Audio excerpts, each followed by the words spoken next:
Welcome to Easy Learning. Exercise number 175. The lecturer said, "It appears to me that at the present time, many of the changes taking place all over the world are the outcome of inviolable laws working for the progress of mankind.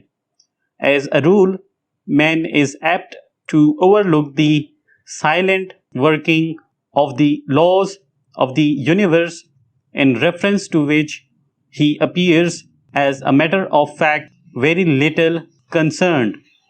Are his interests last but for a moment, when some striking incident compels his attention? Generally speaking, he takes things as a matter of course and as a necessary consequence of this attitude.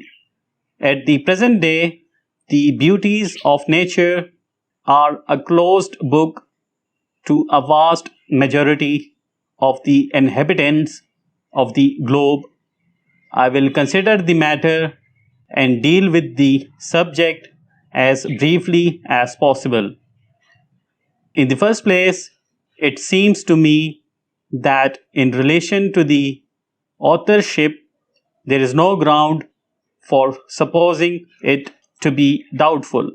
In the second place, the statements in the book are supported by contemporary accounts.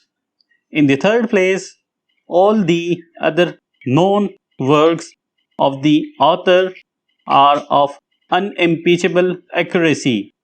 Therefore, from first to last, I think the criticisms are entirely out of place, and I cannot understand what is the matter with the reviewer that he should make such a violent attack, on the one hand, upon the probity of our author, and on the other, upon the accuracy of his statements. Full stop.